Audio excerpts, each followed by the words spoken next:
Bien, vamos a seguir con la explicación de las fases de los análisis. El análisis léxico lo vimos ya en el anterior video. Ya sabemos qué expresiones, lo comparamos con, qué se necesita para escribir un analizador léxico y lo comparamos con el programa de estudios. Y les comenté que podemos pasar de una expresión regular utilizando reglas de Thomson a un autómata finito no determinístico. Después hacemos una construcción de subgrupos y obtenemos un autómata finito determinístico que ya se puede programar. Este no se puede programar. Es una tarea muy difícil, muy compleja. Y seguimos con el algoritmo de particiones para obtener una f de óptimo, o sea, un autómata que tenga menos estados. Cuando se puede hacer la simplificación, ¿verdad? Si no, pues no. Fíjense, voy a utilizar un programita que hice hace muchos años, en el 97 por allá, o antes. Este es una expresión regular, tiene reglas. Aquí estamos diciendo que la letra pueden ser mayúsculas, minúsculas, los dígitos son del 0 al 9, el guión bajo es esto y que un identificador es una letra o un guión bajo concatenado con 0, una o más letras, dígitos o guiones bajos. Esto no lo voy a explicar ahorita hasta que no veamos el análisis léxico. Pero lo que quiero que sepas es que aplicando ¿verdad? Le vamos a aplicar reglas de Thomson y vamos a encontrar un autómata no determinístico. Mira, vamos a aplicarle, vamos a compilar y luego le aplicamos las reglas de Thomson. Vamos a obtener un autómata finito no determinístico. No lo puedo hacer más grande, pero si te fijas, empieza con letra, se va por acá, empieza con guión bajo por acá. A ver si puedes hacerle zoom con el navegador ahí en YouTube.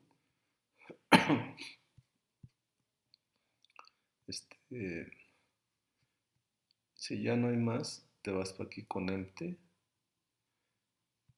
y esperas un carácter que no forma parte del autómata. O mira, voy a quitar esto para no tener problemas. Así, compilo, bien, saco Thomson,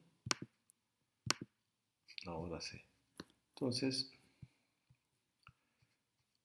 si el empty significa cadena nula, ¿no? No lectura en la entrada. Entonces, si es letra, te vas por aquí, un identificador de una letra y terminas con empty aceptando. Este es un estado de aceptación. Si es un guión bajo nada más, te vas por aquí y aceptas. Pero si es una letra, por ejemplo, un identificador de 3, no sé, que sea una letra y 2 dígitos, pues te vas por aquí y luego por aquí con el dígito, te regresas, otra vez tomas un dígito y sales, ¿no?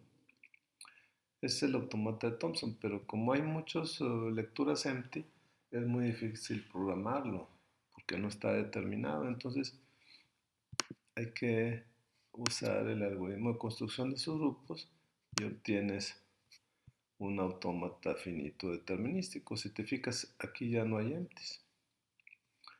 Un identificador de una sola letra, te vas de A a B y aceptas. Estos como chorizos son estados de aceptación. Si vienes con el guión bajo, aceptas, pues un solo guión bajo. Y ya puedes seguir si vienes con una letra y vienes con otra letra y sigues con otra letra o sigues con guión bajo o con un dígito, etc. Este es el algoritmo de construcción de subgrupos.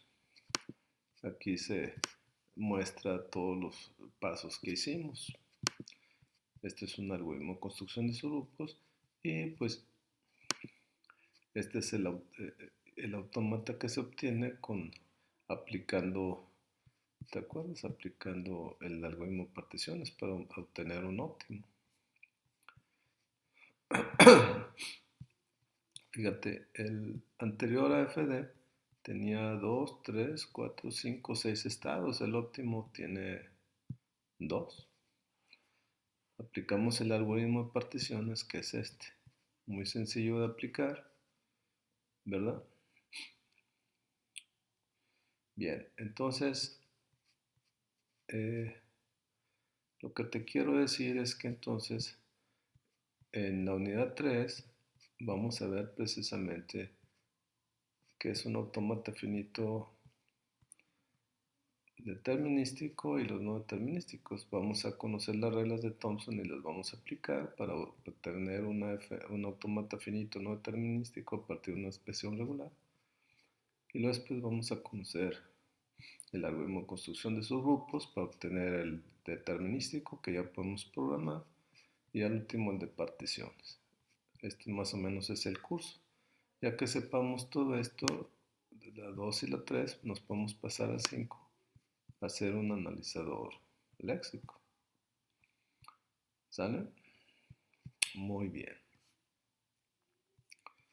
Entonces, seguimos con el video.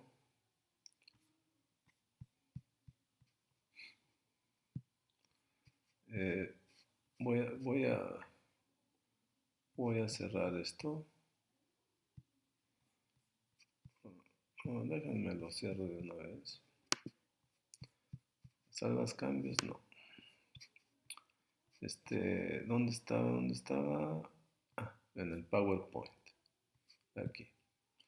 Entonces, seguimos con el análisis sintáctico, que es la unidad 6. Entonces, ahí el análisis sintáctico, su función es recibir los tokens reconocidos por el léxico y revisa que las sentencias enviadas, bueno, los tokens forman a las sentencias. Entonces las sentencias o instrucciones cumplan con las reglas de sintaxis especificadas para cada una de ellas. Esa es la función. Revisar que cumplan con las reglas de sintaxis, que no les falten puntos y comas, que se cierren los paréntesis, que hayan los operadores aritméticos, que se utilicen bien. Bueno, ¿qué requerimos para escribir un analizador sintáctico? A mí hizo falta decirles que al sintáctico se le llama parser o reconocedor en español. Al léxico se le llama escáner, al analizador léxico. Entonces necesitamos definir de manera formal las reglas de sintaxis de las sentencias a reconocer. Esas reglas de sintaxis las especificamos por medio de gramáticas de contexto libre, que son utilizadas precisamente para especificar formalmente las reglas de sintaxis de las sentencias por reconocer.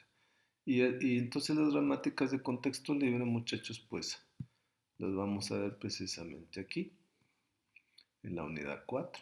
Ya que sepamos hacer gramáticas, pues ya podemos construir un analizador sintáctico, ¿verdad? Más o menos ya se entiende cómo está el programa de este curso. Esta es una gramática. Aquí está diciendo que A puede ser sustituida por id igual a e punto y coma, que la e puede ser sustituida por e más t o por e menos t, o bien puede sustituirse por t, etc.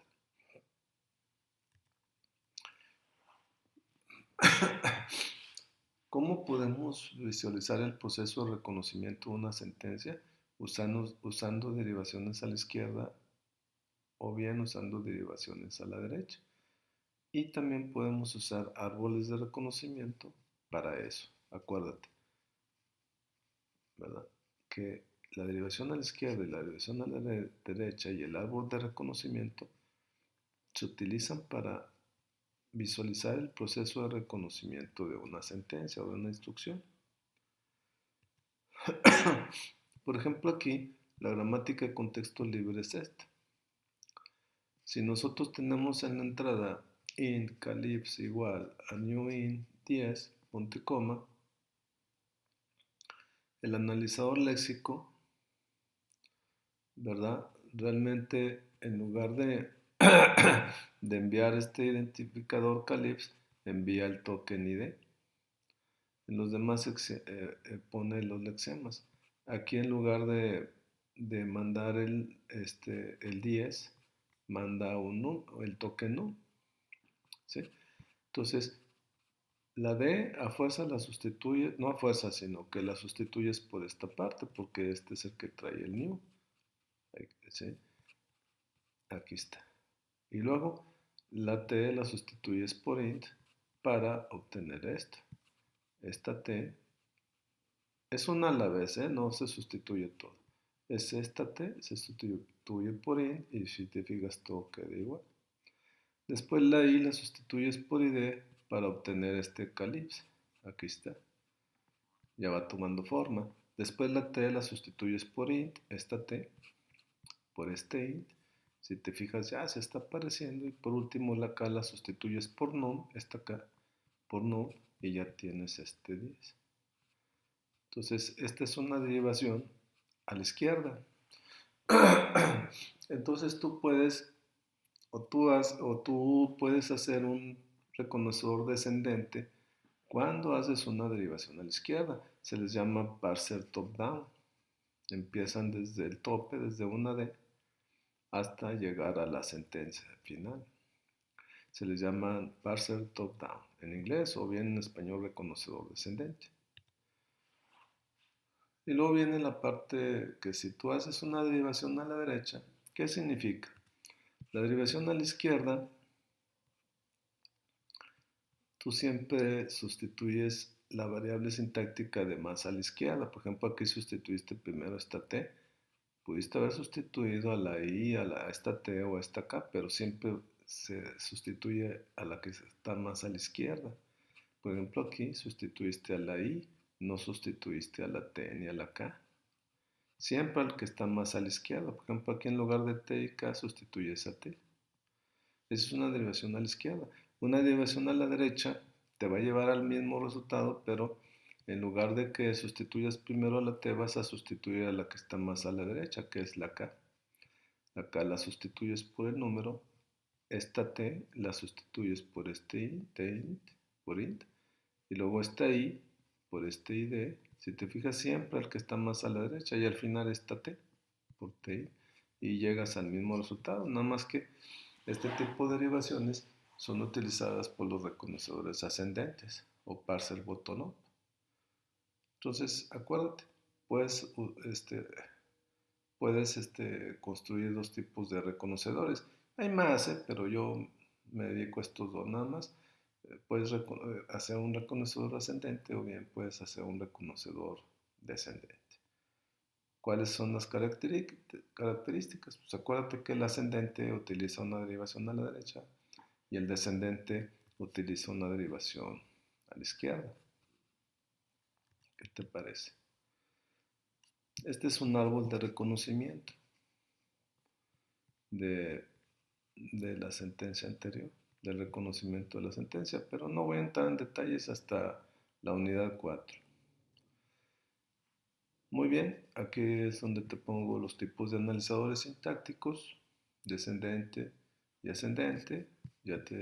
Aquí está lo que te acabo de decir. Y por último, el análisis semántico. ¿Qué es lo que hace? Traduce la sentencia, ¿verdad? Que recibe del análisis sintáctico. Realmente recibe un árbol de reconocimiento y traduce la sentencia. Se le conoce también como traductor. Realmente hace dos grandes funciones o tareas. Traduce la sentencia, pero también revisa los tipos de datos involucrados en la sentencia. Por ejemplo, aquí te pongo un error del analizador semántico. Aquí revisa esta sentencia y dice, ah, caray, max no es una variable, es una constante en Java. Y es una constante entera que tiene un valor de 100. Y luego si se encuentra en el programa fuente que max es igual a 200, pues aquí dice, el analizador semántico dice, aquí hay un error. La sentencia sí está sintácticamente bien construida. Está una idea igual a un número. Está bien. Nada más que esta idea, el semántico dice, no, este max es una constante. Por lo tanto, hay un error. No puede recibir un valor. También cuando utilizas una variable y no la has declarado, pues el semántico te dice, oye, estás usando una variable que no has declarado, declárala, ¿no? Eso significa traducir la sentencia. Puedes traducir las sentencias usando una metodología que se llama traducción dirigida por sintaxis, que está en el libro del dragón de Ullman a Juicetti. Bueno, yo tengo la edición de 1986, ya hay ediciones mucho más nuevas, te las recomiendo. Lo que sí quiero que sepas es que un traductor descendente, en el TEC Laguna, ahí en la biblioteca, está un libro, el libro del dragón, y es un libro más reciente. Bueno, te quiero decir que si tienes, hay dos tipos de traductores, el descendente y el ascendente. El descendente utiliza un reconocedor, o sea, un sintáctico descendente, y el ascendente está ligado a fuerza a un reconocedor ascendente, ¿verdad? Muy bien, y por último, imagínate que tienes esta sentencia. Entonces el traductor efectuará las tareas, por ejemplo, almacena la tabla de símbolos, que este ID calypso corresponde a un arreglo de enteros. Indicará en la tabla de símbolos que se deben de reservar 4 bytes por 10, 40 bytes para almacenar el arreglo. Depende del lenguaje, porque en otros tienen que reservar 8 bytes. 8 por 10 serían 80 bytes. Revisará que el tipo indicado en la definición, este int, sea el mismo que está en la dimensión, cuando está dimensionando los elementos.